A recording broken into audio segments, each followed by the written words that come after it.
الحمد للہ رب العالمین والصلاة والسلام علی سید الاولین والآخرین وآلہ الطاہرین واصحاب المنتجبین، اما بعد. محترم حاضرین کرام، وقت بہت تھوڑا رہ گیا. اس موضوع پر میرے جو خیالات ہیں وہ آپ انٹرنیٹ اور ویب سائٹ پر سنتے رہتے ہیں. یہ موضوع اتنے تھوڑے وقت میں سمیٹا نہیں جا سکتا. آپ نے سب حضرات کی گفتگو سنی، مگر میرا جو انداز ہے نا اور جو میں نے اس موضوع پر تحقیق کی، اللہ کے فضل سے میں نے کمزور روایتوں پر انحصار نہیں کیا. جیسے کہہ رہے تھے علامہ صاحب کہ تاریخ میں ایسا آتا، تاریخ بھی ہم سب جانتے ہیں کہ بنو عباس کے زمانے میں مرتب ہوئی، وہ بھی بنو امیہ کے دشمن تھے. ہر حکمران پھر پہلوں کے خلاف لکھوا دیتا. نہیں، میں نے کتاب اللہ اور صحیح احادیث، کمزور حدیثوں کو بھی نہیں لیا، حدیث کا دفتر کھنگالا کہ اتنا جہاں گزار واقعہ رسول کریم علیہ الصلوۃ والسلام کے قبر شریف میں جانے کے 50 سال بعد ہی پیش آ گیا کہ جو دوش رسول پر سوار ہوتا تھا، جس کے لیے اللہ کے رسول سجدہ لمبا کر دیتے تھے، اس کو اس بے دردی سے مسلمان کہلانے والوں نے ذبح کر دیا. اور جبکہ وہ دیکھ رہا تھا کہ میرے ساتھ بہت تھوڑے آدمی ہیں اور یہ جمی جمائی حکومت ہے، میں اس کو بدل نہیں سکتا، نہ بدلا جا ہی سکا، تو وہ کیوں اٹھے؟ جبکہ لوگ کہتے ہیں لوگوں نے منع بھی کرتے رہے، بظاہر حالات ایسے ہی کہ اٹھنے کا کوئی جواز نہیں تھا، مگر کوئی ایسا حال تھا جس کی وجہ سے انہوں نے محسوس کیا کہ اب خاموش رہنا جو نا یہ بہت جرم ہوگا، اسلام پر ظلم ہوگا. تو اس کو سمجھنے کے لیے نا جو باتیں آپ نے سنی وہ سب ٹھیک ہیں، مگر آپ یقین جانیں کہ اس کو سمجھنے کے لیے جب کوئی شخص صرف یزید کے دور تک ہی رہ گا نا، اس واقعہ کو سمجھ نہیں سکتا. کیا یزید شرابی تھا، فاسق تھا، اتنی بات نہیں. وہ شرابی دانی جو ہوتا تو یہ کوئی اتنی قیامت نہیں تھی، پہلے بھی لوگ شراب پیتے تھے. مصیبت یہ تھی کہ قرآن اور حکومت کا ساتھ چھوٹ رہا تھا. قرآن الگ ہو گیا تھا، حکومت الگ ہو گئی. میرے محترم ساتھی کہتے ہیں لوگ نماز پڑھتے، روزہ رکھتے تھے، ان چیزوں کا انکار نہیں، وہ حکمران بھی کرتے تھے، کوئی انہوں نے علانیہ انکار نہیں کیا ان چیزوں کا. مگر وہ علامہ اقبال رحمۃ اللہ علیہ بات، ملا کو جو ہے ہند میں سجدے کی اجازت، نادان یہ سمجھتا ہے اسلام ہے آزاد. جب تصور یہ رہ جائے کہ نماز ایک شخص پڑھے، شراب نہ پیے، بس دین ہے، تو پھر کیا کربلا کی سمجھ آئے گی؟ نہیں. جب وہ سمجھے کہ اسلام اور توحید نام ہے، ما سے واللہ را مسلمان بندہ نے پیش فرعون نے سرش پر افغندہ نے، اللہ کے قانون کو چھوڑ کر جب حکومت کرنی شروع کر دی ہے، نمازیں چلتی رہیں، روزے ہوتے رہیں، حج کرتے رہیں، مگر قانون خداوندی سے جان چھڑا لی جائے. علامہ اقبال رحمۃ اللہ علیہ فرماتے ہیں کہ کربلا کا حادثہ کیوں پیش آیا؟ کیوں حکومت رشتہ قرآن سے؟ جب حکومت نے قرآن سے تعلق توڑ لیا، قرآن کو الماری میں بند کر دیا کہ جس کا جو حکم چاہیں گے ہم مانیں گے، وہ نہیں بند کریں گے، مگر جو اقتدار سے ٹکرائے گا وہ الماری میں بند رہے گا، وہ کوئی بندہ ہمیں اس پر مجبور نہیں کر سکتا. حکومت قرآن سے آزاد ہو گئی، حریت را غیر اندر کام رہے. اور جو بیچارہ امام حسین رضی اللہ سے پہلے جو اٹھا، اس کے گلے میں زہر کا ٹپکا دیا گیا، قطرہ شہید کر دیا گیا. جب حالات اس نہج پر چلے گئے، ناراض نہ ہو، باتیں کچھ تلخ بھی ہیں کہ حضرت معاویہ رضی اللہ تعالیٰ عنہ کا دور جو ہے، خود رسالت مآب علیہ السلام نے اس کو اسلامی حکومت نہیں کہا. یہ ہماری طرف سے زیادتی ہے. وہ ٹھیک ہے رسول اللہ پر ایمان لائے، آخر دور میں آپ کے ساتھی ہیں، رشتہ داری بھی ہے، سب ہے، مگر جو ہے نا ان کی وجہ سے حقائق نہیں تبدیل ہو سکتے. اللہ کے رسول علیہ السلام نے صاف فرمایا کہ میرے بعد جو ہے نا صحیح طرز کی حکومت ہو، 30 سال ہے، ثم یکون ملک نذود، پھر ظالم بادشاہ تھے، ٹائرنٹ کنگڈم کہا اس کو. اب ہم صفائی دیں گے نہیں حضرت معاویہ کی حکومت ٹھیک تھی، یہ رسول اللہ سے ٹکر ہے. آپ کہہ رہے ہیں کہ وہ ظالم حکومت ہوگی، بادشاہ کا دور ہوگا. اور اس میں جو تبدیلی آئی اس کو سمجھیں. اور یزید کے بعد جس پٹڑی پر امت چل پڑی، رکانی سلسلہ بدتر سے بدتر آئے. مگر امام حسین رضی اللہ عنہ اس وقت ایک یہ اختلافی نوٹ لکھ دیا اور اپنے خون سے لکھا کہ مسلمان جو کر رہے ہیں یہ اسلام نہیں ہے، یہ امر المسلمین ہے، کرتے رہیں، میں اس کو تبدیل نہیں کر سکتا. مگر جیسے ایک جسٹس اپنا اختلافی نوٹ لکھتا ہے کہ یہ کام غلط ہو رہا، اور لکھنے والا وہ تھا جو وارث رسول علیہ السلام تھا، اس لیے اس کا فتویٰ امت نے ایسا قبول کیا کہ آج تک امت میں کوئی حضرت معاویہ رضی کو خلیفہ راشد کہنے والا پیدا نہیں ہوا. سب نے تسلیم کیا کہ واقعی وہ حکومت تھی، مسلمانوں کی تھی، مگر اسلام کی نہیں تھی. یہ برکت ہے امام حسین رضی کی، جس کی وجہ سے اقبال کہتے ہیں کہ قرآن اور کربلا کیوں کٹھے ہیں؟ رمز قرآن حسین آمد سے، قرآن کی رمز تو حسین سے سمجھ نہ آئی، زیاد سے شعلہ فروخت۔ اس کے بعد جہاں بھی کوئی انقلاب کے لیے اٹھا، کسی نے اسلامی نظام کے لیے کوشش کی، تو یہ چنگاری اسے امام حسین رضی کی ہاتھ سے نصیب ہوئی۔ تو امام نے اپنے اقدام سے دو چیزوں کو، اسلام اور عمل المسلمین کو الگ کر دیا کہ مسلمان جو کرتے رہیں اس کے ذمہ دار یہ ہیں، اسلام الگ ہے۔ میں تھوڑے وقت میں صرف ایک بات آپ کی خدمت میں عرض کروں گا کہ یہ یزید کے دور سے پہلے امام حسین رضی پر جہاد فرض ہو چکا تھا۔ یزید کی بیعت رہی ہے نا، شراب وغیرہ کی کوئی بات نہیں تھی۔ خود حضرت معاویہ رضی کے زمانے میں بھی لوگ ان کے پاس آتے تھے محبت رکھنے والے کہ آپ کے بھائی نے صلح کر کے یہ کیا مصیبت ہمارے گلے میں ڈال دی کہ ہمارے ساتھی مارے جا رہے ہیں، قتل ہو رہا ہے، ان کی جائیدادیں ضبط ہو رہی ہیں، معاہدے کی ذرا پابندی نہیں ہوئی، اور ممبر و محراب میں امت کے اتنے بڑے سردار اور رسولہ کے بھائی پر جمعہ اور عید کے خطبہ میں لعنت کی جاتی ہے کہ علی پر لعنت ہے اور اس سے محبت، یہ کیا معاہدہ ہے؟ تو امام حسین رضی یہی کہتے رہے کہ میرے بھائی نے ایک معاہدہ کر لیا۔ سورہ حسن پر بھی میرا خطبہ سنیں، شیعہ سنی بھی نہیں سمجھ سکے کہ حسن نے یہ سورہ کیوں۔ یقین جانے کربلا کا کوئی جواز ہی پیدا نہیں ہو سکتا تھا، اگر حسین اٹھتے نا سورہ حسن کے بغیر تو بالکل بھوکے ہوتے۔ ہموار اس کام کے لیے حسن کی سورہ دی گیا، فری ہینڈ دے دیا۔ جو ڈھونگ رچایا ہوا تھا نا کہ حضرت عثمان رضی کا خون کا بدلہ نہیں لیا گیا، یہ ایک پردہ ڈال لیا تھا، اس سے عام لوگ جو متاثر ہو گئے۔ حضرت حسن رضی کا اگر میں جنگ بھی لڑوں گا، پہاڑوں جیسی فوجیں لے کر حضرت حسن گئے اور مقابلے میں معاویہ بھی آیا تھا، مگر انہوں نے دیکھا کہ میں جیت گیا، پھر کیا ہوگا؟ وہ الزام رہے گا کہ عثمان رضی کے خون کا بدلہ نہیں لیا۔ میں اس کو فری ہینڈ دیتا ہوں، درمیان سے نکل جاتا ہوں، اور پھر دیکھوں گا کہ وہ عثمان رضی کے خون کا بدلہ لیتا۔ سب شیعہ سنی جانتے ہیں، پھر نہ یہ کیس پوٹ اپ ہوا، نہ کوئی قاتل عثمان پکڑا گیا، نہ کسی کو سزا ملی، اور دین کے ساتھ ایسا مذاق ہوا کہ کہہ رہے ہیں نا کہ دین قائم تھا، دین نہیں قائم تھا۔ بالکل یہ ٹھیک ہے، نماز روزے کرتے تھے، میں صحیح بخاری سے لے کر حدیث کی ہر کتاب سے ثابت کروں گا کہ وقت تو نماز کے جو تھے وہ بہت بدل گئی۔ زور جو تھی عصر کے بعد پڑھی جاتی، عصر مغرب کے قریب، خطبہ جمعہ اتنا لمبا ہوتا کہ لوگ اشارے سے بیٹھے بیٹھے نماز پڑھتے، اور اگر کسی بیچارے نے اٹھ کر پڑھی تو اس کا سر قلم کر دیا۔ اور اس پر ہی حضرت حضرت بن نبی نے جب زیاد سے کہا کوفہ میں کہ رسول اللہ کے بعد کوئی نبی نہیں آیا، نہ کوئی کتاب نازل ہوئی ہے، یہ نماز کا کوئی وقت ہے؟ جمعہ کی وجہ سے مغرب ہو رہی، تو ان بیچاروں کے خلاف کیس امیر معاویہ کے پاس بھیج جائے گا کہ انہوں نے بغاوت کی ہے۔ وہ بیچارے کہتے رہے کہ ہم حضرت حسن کی صلح پر قائم ہیں، مگر نہیں، ان کے سامنے قبریں کھودی گئی، کفن بچھایا گیا، اور حضرت حجر جیسے صحابی، حضرت حسین سے پہلے کی بات، راہب صاحب محمد کفن بچے ہوئے ہیں، قبریں کھودی گئی ہیں، کہا بچنے کی صرف ایک صورت ہے کہ تم علی علیہ السلام پر لعنت کرو۔ انہوں نے کہا توبہ توبہ، عمر گزری ان سے محبت کرتے، میں جان بچانے کے لیے لعنت کر، اور اپنے لوگوں سے کہا، ابن حجر رحمۃ اللہ علیہ صحابہ میں لکھتے ہیں، سب محدثین نے لکھا جو صحابہ پر کتابیں، کہ میرے کفن آلود کپڑے نہ، یہ خون آلود کپڑے نہ اتارنا، نہ بھیڑیاں اتارنا، مجھے اسی طرح دفن کر دینا، میں پل صراط پر معاویہ سے اسی طرح ملاقات کروں گا، وہاں میری اس کی ملاقات ہوگی۔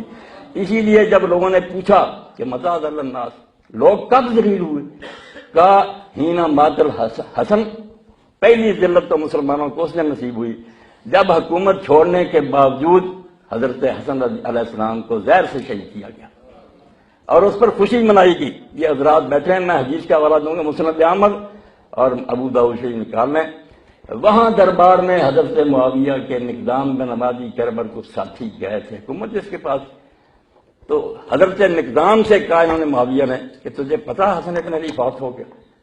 تو انہوں نے انا للہ و انا الیہ راجعون کہا، جو دین کہتا عام آدمی کی موت پر کرو۔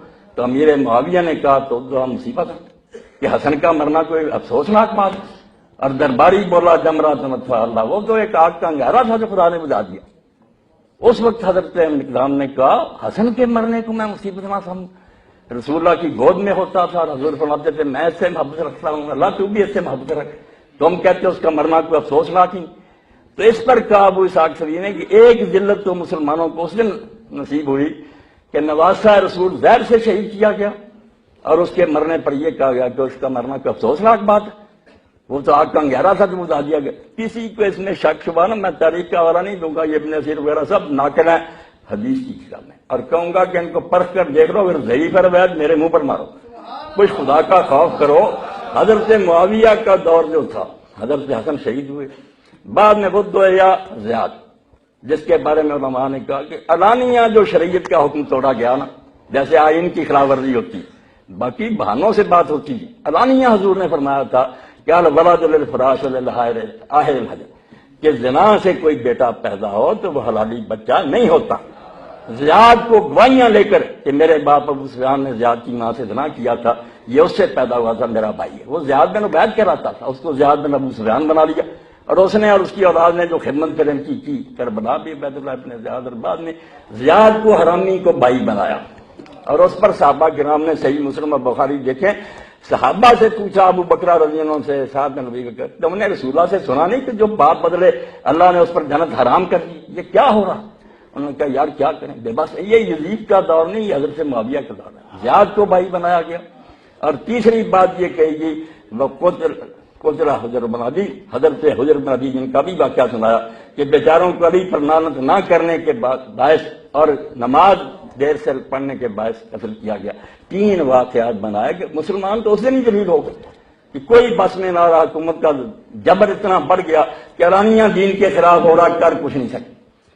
اور ان لوگوں نے ایسی حدیثیں پھیلانی شروع کر دی. امام ابن حجر کی فتح الباری دیکھیں، یہ حسین خون نہ دیکھا علیہ السلام تو یقین جانے یہ دین بن جاتا.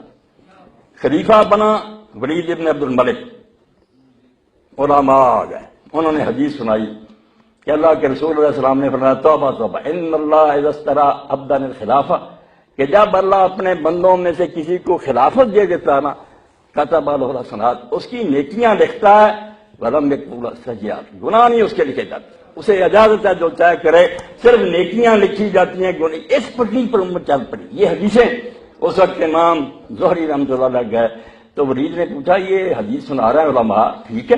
انہوں نے کہا بالکل ٹھیک ہے.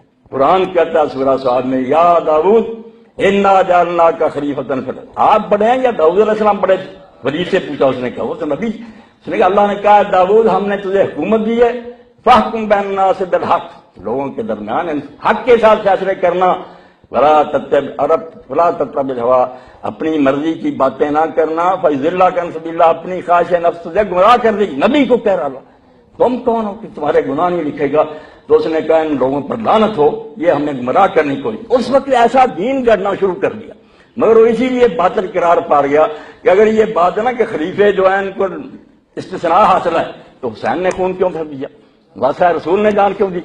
یہ جھوٹ بولتے ہیں. اور اسی طرح لوگوں نے یہ بھی بات کہی، امام ابن حجر لکھتے ہیں، ایک بنی امیہ کے حاکم نے کہا قرآن نے تمہیں ہماری اطاعت کا حکم نہیں دیا، ہم جو چاہے کریں، اولی الامر منکم قرآن کہتا. انہوں نے کہا نہیں، اس سے آگے تمہارا یہ اختیار جو ہے نا یہ چھین لیا گیا. فَإِن تَنَازَعْتُمْ فِي شَيْءٍ فَرُدُّوهُ إِلَى اللَّهِ وَالرَّسُولِ، کہ اگر حکومت کا اور لوگوں کا جھگڑا ہو جائے تو فیصلہ اللہ رسول نے کرنا ہے، وہاں تک ہی تمہاری اطاعت ہے جب تم اللہ رسول کے تابع رہو، ورنہ نہیں.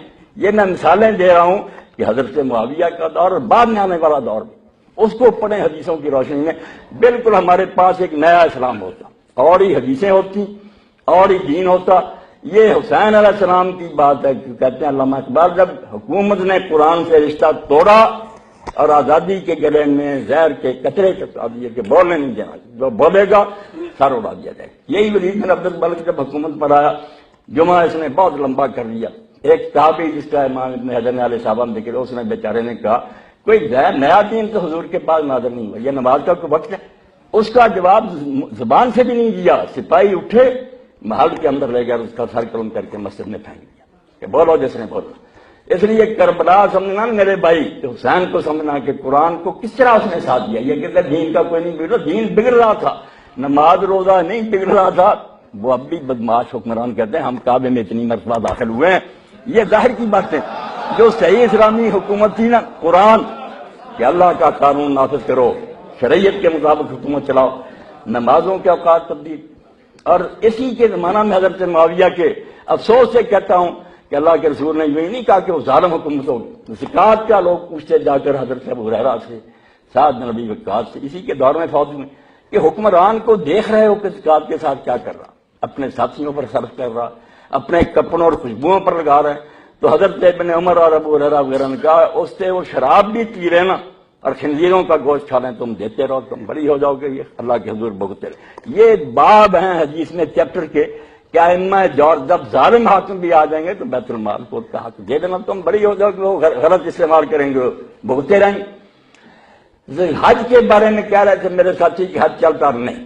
ہم دیکھتے ہیں کہ حضرت معاویہ کے دور میں ترمذی شریف دیکھیں سب کتابیں، جس نے سب سے پہلے حج تمتع کو روکا اور اس پر مارنا شروع، قرآن کی نصی، اور بڑی مشکل سے حضور نے اس کو رائج کیا.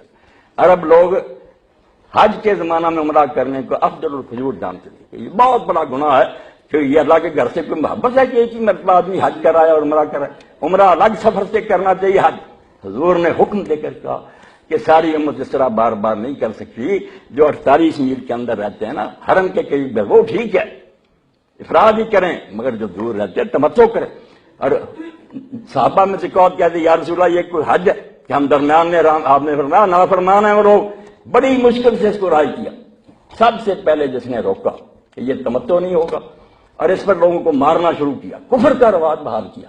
حدیث کی کتابوں میں دیکھیں آپ کیوں یزید تک رہتے ہیں کہ یزید فاسق فاجر، وہ بری بھی ہوتا تو جس پٹری پر امت چل پڑی تھی نا کہ حکمران جو ہے یہ بری ہوتا، اس کی ہر حال میں لازم ہے. محدثین لکھتے ہیں حجاج بن یوسف جس کو حضور نے امیر کا، وہ بھی یہی کہتا تھا کہ حکمران حکم دے اس میں نیک و بد کا کوئی امتیاز نہیں، بس حکمران کا حکم ہے، وہ خدا کا حکم ہے. ایک نیا دین بن رہا تھا جس پر امام حسین رضی اللہ عنہ نے پھر سارے حالات دیکھتے ہوئے مدعا سلطنت بودے، کہتے ہیں لوگ کہتے ہیں کہ صرف سیاسی جھگڑا تھا. وہ کتنے حسین پاگل تھے، بوڑھے تو ہو چکے تھے، انگلی سے رنگی. اگر ان کا مقصد حکومت ہوتا تو کوئی تبلیغ کرتے، لوگوں کو خط لکھتے، اکٹھا کر مدینہ سے مکہ چلے گئے، کوئی سیاسی تقریر نہیں، کسی کو خط نہیں رکھا. راستے میں جو لوگ خود ملتے گئے ان کو علانیہ ایک سچے رہنما کی طرح بتا دیا کہ میرا کیوں ساتھ دیتے، میں موت کی طرف جا رہا ہوں، کوئی فائدہ نہیں. لوگ چھٹتے چلے گئے، ملایا نہیں، کیونکہ ان کے سامنے کوئی جنگ نہیں تھی. کوئی جانتے تھے کہ میرے باپ کو دھوکے سے بس کر دی، علی ختم ہو گئے، حسن نے چھوڑ دیا. میرے پاس 20 سالہ اقتدار، معاویہ کے پاس کون سی طاقت ہے میں اس کا مقابلہ کروں، مگر ایک طاقت میرے پاس ہے کہ میں میدان میں نکلوں، اپنی بہنوں اور بچیوں کو لے کر نکلوں.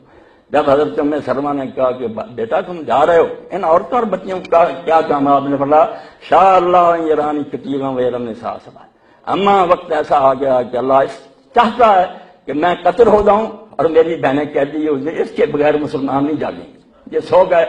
20 سالہ جبر نے بالکل ان کی زبانیں بند کر دی. جب میں جان دوں گا تو میں کوئی عام آدمی تو نہیں کہ بس مٹی میں مل گیا لوگ بلا دیں. اسی وقت آپ دیکھتے ہیں کوفہ جاگا، وہاں توابون اٹھے، مختار اٹھا، ابن زبیر اٹھے، ہر جگہ بغاوت ہوئی. یہ حضرت حسین علی کا خون کا صدقہ تھا، امت کو انہوں نے جگا دیا. تو یہ واقعہ جو ہے اس کے لیے یہ تھوڑا وقت نہیں درکار، زیادہ تو میرے خطبے ہی لیں. جب تک پوری تفصیل سے حدیثوں کی روشنی میں آپ نہیں نہ سمجھیں گے کہ خلافت جانے کے بعد ملوکیت نے اسلام کے ساتھ کیا مذاق کیا اور بعد میں آنے والوں نے دین کے ساتھ کیا ٹھٹا کیا. ایک اشارہ کروں کہ اسلام پھر اس طرح مظلوم ہو گیا کہ ولید بن یزید بن عبد الملک جب خلیفہ بنا اس نے علانیہ قرآن مجید کو ٹھوکریں لگائیں، ایک خیمہ بنایا، حج کا ارادہ کیا کہ کعبے کے سائز کا اوپر میں لگاؤں گا، وہاں میرے امیر اور وزیر بیٹھیں گے، ساتھ شراب کے مٹکے سے شام تھے، گانے والے ناچنے، کعبہ کی چھت پر. وہاں جا کر لوگوں نے سمجھا کر تو کرے گا بوٹیاں تیری اڑنے. بعد آ گیا مگر زندگی الحاد میں زندگی میں کفر میں گزری، اللہ رسول کا مذاق اڑاتا رہا. ادھر چل پڑے تھے لوگ، حسین رضی اپنے خون سے اس کو روک نہیں سکا، جا رہا تھا طرف چل. مگر دین میں یہ بات واضح ہو گئی کہ بے شک یہ جو کرتے رہیں یہ اسلام نہیں ہے، اسلام کے خلاف ہے. اسلام وہ ہے جو اللہ کی کتاب میں ہے، ان کا عمل اس کے ذمہ دار یہ ہیں، اللہ کا دین ان کا ذمہ دار نہیں ہے. وآخر دعوانا الحمدللہ رب العالمین. اگر پھر موقع کبھی ملا یا آپ فیصلہ باز آئیں سن لیں، جس کو حوالہ درکار ہو حدیث کی کتابوں سے مجھ سے لے. اللہ کے لیے نا حسین رضی کے قصے کو ایک قصہ نہ سمجھیں کہ وہ یزید کے ساتھ ٹکر ہوئی، ایک شہزادہ اٹھا، اس کی تیاری مکمل نہیں تھی، ہار گیا. معاملہ یہ نہیں، معاملہ یہی تھا کہ دین تو تھا نا، اس سے لوگ بالکل آزاد ہو گئے تھے. اور امام حسین رضی کے خون کے بغیر لوگوں کو سمجھ نہیں آ سکتی تھی کہ مسلمان جو کر رہے ہیں غلط ہے، سچ وہ ہے جو اللہ کی کتاب میں. اللہ کا لاکھوں لاکھ درود اور سلام آپ پر اور آپ کی آل اطہار پر، آپ کے نیک اصحاب پر. وآخر دعوانا الحمدللہ رب العالمین.